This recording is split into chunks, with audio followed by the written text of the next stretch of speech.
Hello YouTube, back with another toy review, and this time it's the Panic Attack Pullback toy. And I do like already that if you look at the top, there's like the red light is what activates the lifting forks. It's not like the Chaos 2 Pullback where it's got a spring, it's like you slide it all on your own. That's pretty cool. It's actually the way I would have preferred them all to be. Of course, the self-running mechanism is just there for decoration. It doesn't really do anything, which is kind of disappointing.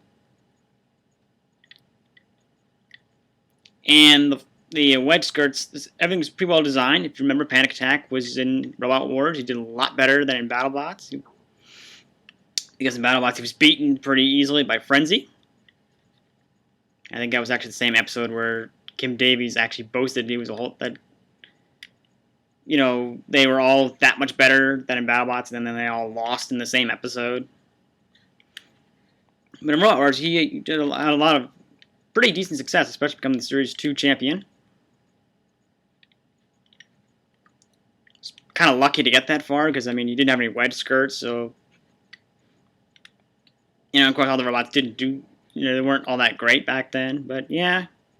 Cassius was probably the one that actually became a threat, and I think that was later. It was like Series 3. Actually, no, that was the final. Yeah, that was the final. Lost it in the final. Yeah, the toy is a lot higher ground clearance, unfortunately. I tried to correct that, as you can tell.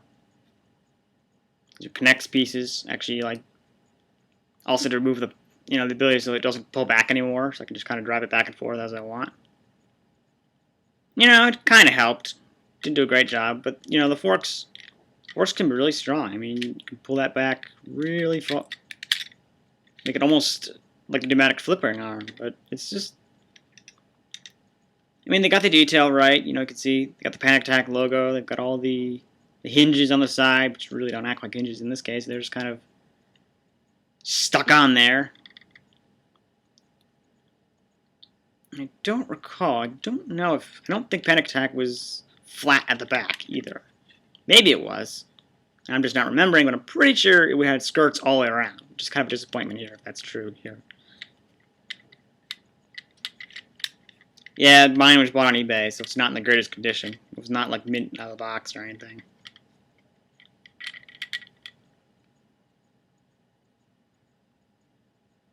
It's kind of nice. Even the small details, like you can see the most likely defunct URL now. I think that's gone. Been gone for a really long time. But they got the detail on that. Even I probably would have left it out myself if I were a designer, but you know.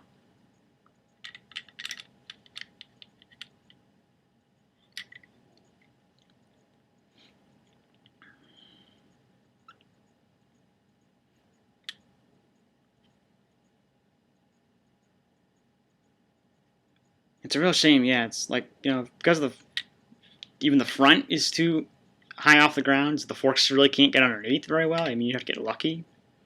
That may be why all the pullback toys have, like, you know, part of the reason why pullback toys have a motor. So they're a little higher off the ground to make it easier, but it doesn't really help all that much.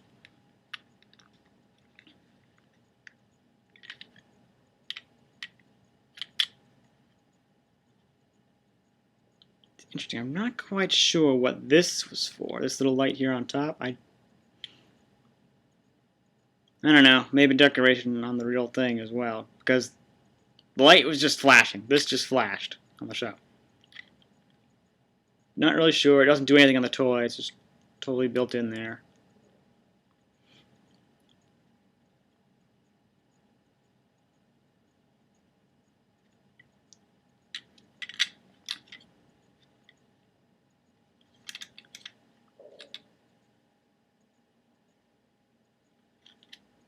But yeah, much like all the other pullback toys, they did pretty well. Thanks for watching, YouTube.